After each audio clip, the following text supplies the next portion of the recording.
We're looking like we're staying well in time, and I will therefore swiftly move on and introduce Melissa Moore as our next speaker. Melissa Moore is the Chief Scientific Officer Emeritus of Moderna. She did her PhD at the MIT and then started to focus on RNA biology at the MIT, working with Nobel laureate Phil Sharp. She had a stellar career as an HHMI investigator in academic RNA research, received many awards for this. Among them, for example, she was made a member of the National Academy of Science. And relevant particularly to today, from 2016 onwards, she led the early stage research teams at Moderna to develop their platform technologies in mRNA design and delivery. So thanks, Melissa, for joining us. Thank you, Thomas. And again, thank you for inviting me. I'm really happy to be here to share some of our research on mRNA medicines with you. So I as you know, have left academics and work full-time for a company. So I have to show you this disclaimer. I think you've had enough time to look at that now, so move on. So the kinds of molecules that Ross was telling us about were small molecule medicines, and small molecule medicines really have evolved over just less than 100 years. And here I'm showing penicillin and prontosil, which were the first antibiotics discovered. And then, of course, we have many other small molecule medicines that we take every day. Now, the vast majority of these small molecule medicines interact with proteins. So they target proteins. They modulate the activity of proteins, just as Ross was telling us. But another class of medicines that has emerged in recent years is proteins themselves. And these are often called biologics. And the first biologic that was discovered was insulin, which was discovered in 1921 at the University of Toronto. But over time, many more proteins themselves have been used as medicines. And so just to illustrate this fact, last year, Nature published a article saying that the American FDA had approved the 100th monoclonal antibody as a medicine. And so monoclonal antibodies specifically have become really important medicines to fight disease. Now, on the right-hand side of this slide, this is an image from that same paper. It shows the number of new antibodies entering the clinic every year. So this is not cumulative. This means that in 2020, there were 160 monoclonal antibodies that entered the clinic in that year. So that just shows you how important these have become. Now, as much as biologics and proteins made outside the body and then injected into the body have been proven themselves as effective medicines, they do have a number of limitations. So one of the limitations is that they require very large, dedicated industrial infrastructures. So this is this is a cartoon of a typical bioreactor for a biologic, where you're growing large quantities of Chinese hamster ovary cells or other tissue culture cells to make the protein, and then the proteins need to be purified from that. Another issue with biologics is that each one is unique. So once the protein is made, and even different monoclonal antibodies, once they've been made, you have to figure out how to formulate them, what their PK/PD properties are, how to stabilize them. And so that can take some time. And a third limitation is that, of course, most proteins, especially secreted proteins, are post-translationally modified. And the post-translational modifications that are put on are different between different organisms. And so even though the Chinese hamster ovary cells that we use to make monoclonal antibodies are very similar in their glycosylation patterns to humans, they're not exactly the same. And then finally, a problem with biologics is they're really limited to proteins that can be delivered extracellularly. They have to be injected into the bloodstream or into the interstitial fluid. And most of them cannot enter cells. So that really limits them to just a portion of proteins in the human proteome that are secreted proteins. But over 90% of the human proteome is either intracellular or transmembrane proteins. And so the biologics in general we cannot use those proteins as medicines if we make them outside of the body. So the simple idea of mRNA medicines is that instead of supplying the body with pre-made protein, is to supply it with the mRNA instructions instead, so that then the human body itself can make its own medicinal proteins. And it's, it really is simple, but as I'll show you, it's taken us over 60 years to figure out exactly how to do this. But one of the features of both proteins and messenger RNAs that is really important and very similar to classic medicines is that they're temporary. They are not permanent changes in the DNA or genome. So to illustrate this, I like to use the example of the circadian clock. So of course, your circadian clock is driven by circadian clock proteins, and I'm just showing you a generic example here, where the clock protein appears and disappears with remarkable regularity every 24 hours, and that's driven by the appearance and disappearance of the clock mRNA. And so what this means is that, every day you're getting your daily dose of clock messenger RNAs and your daily dose of clock proteins. So mRNAs and proteins too, but mRNAs have all three attributes of classic medicines. That is that they have limited duration of effect. They have predictable dose-dependent effects. The amount of protein that is made is directly dependent on the amount of mRNA that is there. And then they clearly can be redosable. So if we could unlock the possibility of using mRNA as medicines and make that into a platform technology, then we would actually be able to meet many unmet medical needs. And as I'll show you in a bit, it also it can greatly accelerate the research and development pipelines. Ross noted in his talk that it's taken over 10 years to get through from a discovery to a phase 1 trial. And that is pretty typical. The typical time for development of a new small molecule medicine is 12 years, and the typical cost is $2.5 billion. So it really is quite expensive when you get through everything. Now, why is it, if this idea is so simple, why has it taken us so long? Why is it only now that we are able to make mRNA medicines? And it really has been a long road. It required, and I cannot stress enough the importance of foundational curiosity-based research, because one cannot figure out how to engineer a system or utilize the system to make medicines until you understand the basic principles of how the biology works. And here I'm showing you a timeline that is from a paper from the BioNTech folks who show the timeline of important discoveries that led to mRNA medicines. And I do want to give a shout out to some researchers from Australia, Suzanne Corey and Jerry Adams in Melbourne, and then Gerald Booth, who was a longtime faculty member in Sydney, who made very important contributions to the discovery of the mRNA cap structure.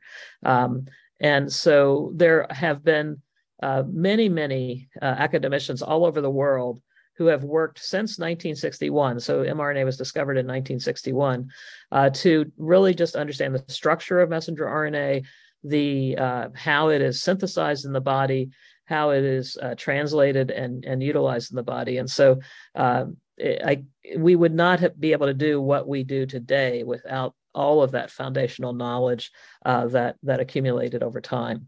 And as a previous academic myself, I'm a very big proponent on continuing to fund basic academic research, because it will be crucial for our ability to make new medicines in the future. Now, having that said, let me show you the path to make an mRNA medicine today. So today, this is the entire path in one slide of making an mRNA medicine. It starts with an idea for a new therapeutic protein. That, of course, then dictates the amino acid sequence. At Moderna, we've developed very sophisticated computational algorithms to back translate that into an mRNA sequence. Now, that might seem like a simple thing, but because of the redundancy of the genetic code, there are many, many mRNA sequences. And when I say many, many, I'm talking big numbers. So a slide that I didn't bring today, but if you do the math for Spikevax, for mRNA 1273, which encoded the protein, spike protein for SARS-CoV-2, there are actually 10 to the 632 possible mRNA sequences that could encode Spikevax because of the redundancy of the genetic code. And yet we were able to make just one, and it worked. So we did that because we've put in many years of figuring out how to make an mRNA that will make good amounts of protein. Then, once we've decided on the mRNA sequence, we send this off to our manufacturing plant in Norwood, Massachusetts, where they make a DNA template. They make that in the form of a plasmid that they grow up in bacteria and then purify and cut with a restriction enzyme. So we're going to do runoff transcription. And then we add the nucleotides, the polymerase, the capping enzymes, buffers, make lots of copies of the RNA, purify it, formulate that RNA with lipids to make lipid nanoparticles, and then it can be put in the vial, quality controlled, which is crucially important for clinical grade material.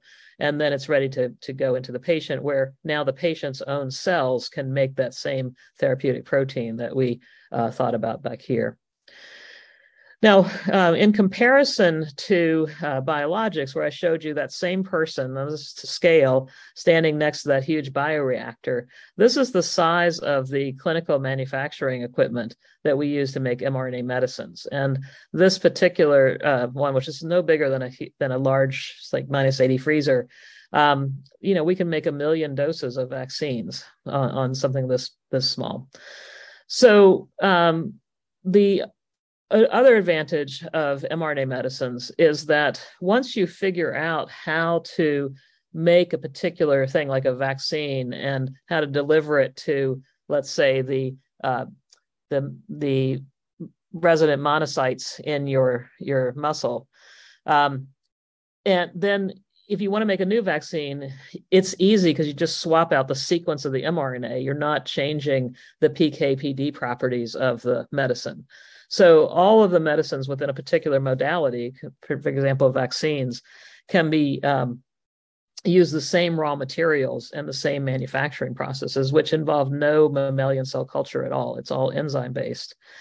And the manufacturing equipment is actually these big empty ballrooms where we can wheel in and out different pieces of equipment very easily. So we can rapidly adapt the manufacturing to make many different products and not just have dedicated machinery.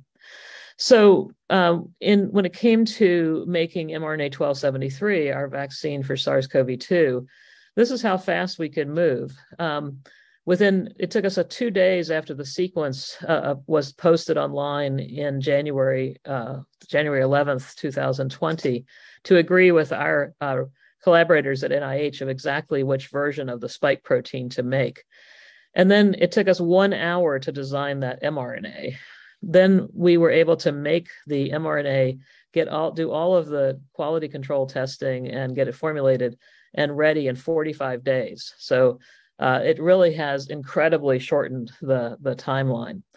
And if you got the Moderna vaccine, that mRNA that we designed in 1 hour is the one that went in your arm. So it worked the first time. It's amazing. Now, one of the things I wanted to just talk about is that all of the different possibilities of using mRNA, because it's amazing the kinds of things you can do. So, for example, for that vaccine, we only used one messenger RNA because we needed to just make one protein. That protein makes a trimer, but it's just one subunit. For other vaccines, for example, for our cytomegalovirus vaccine, the important epitope is a multi-protein complex of 5 proteins.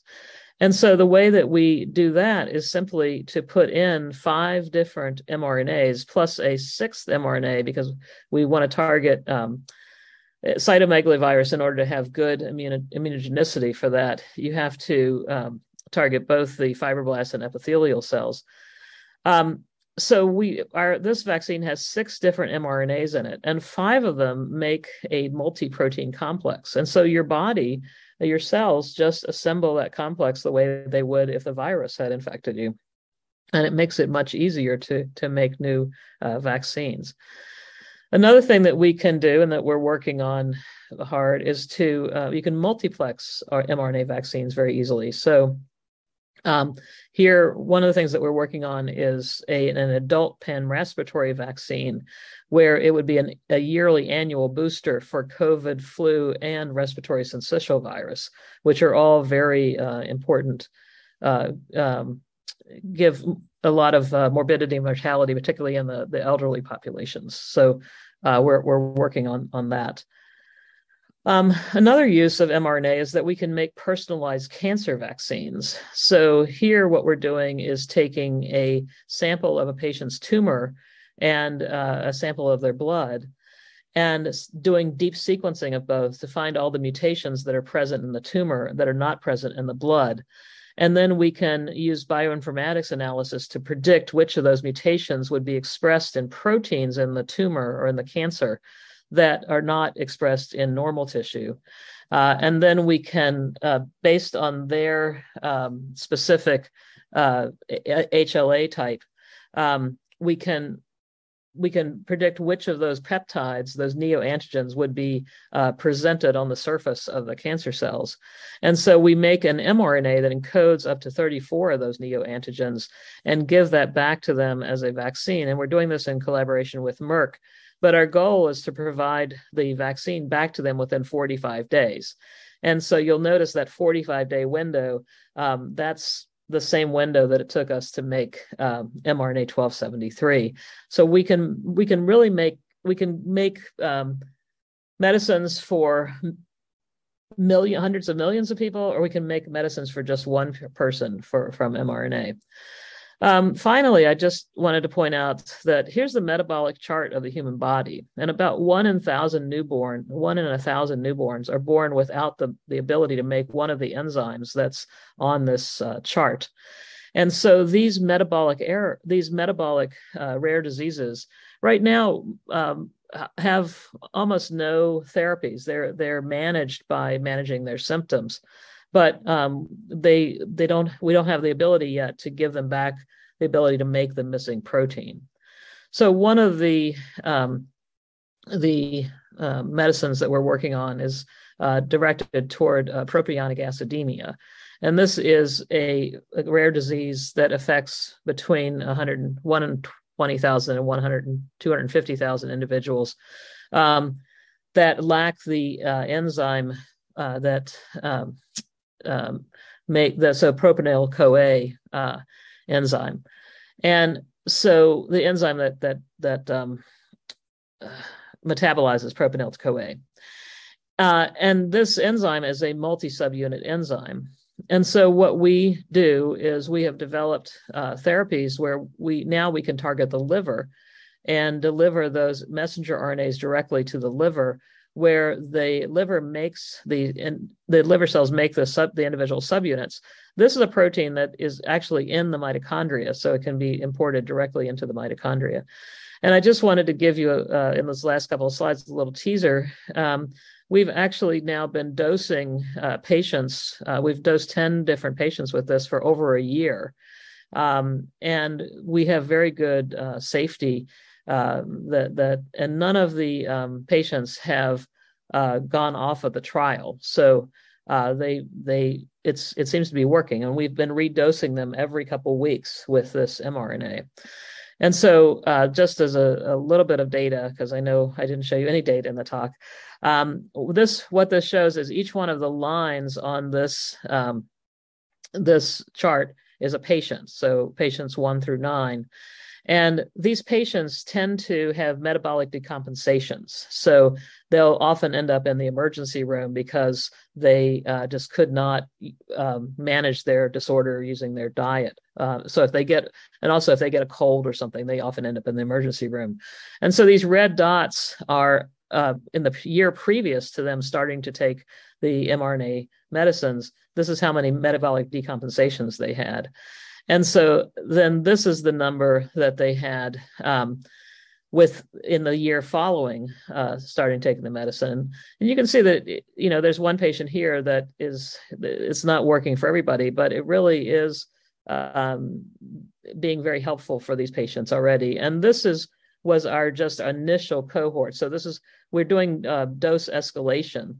And so we are now escalating the doses to figure out what is the best therapeutic dose for each patient. So I'm very heartened by these data because not only can mRNAs be used to make vaccines for many different unmet needs, but now we can really treat patients and give them back the ability to make enzymes, to make enzymes that they're missing.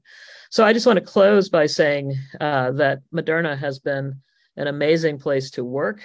We've been around since 2010. This was a picture of the company in about 2018. We were about 600 people at that time. At the time that COVID hit, we were 850 people. This is a picture from September this year. We're now over 5,000 people. And we are, none of what we do is the work of one person. It really takes an incredible team to get all of this done. And I just really want to thank my colleagues at Moderna. It's been an amazing journey. And I want to thank you for listening. Thank you.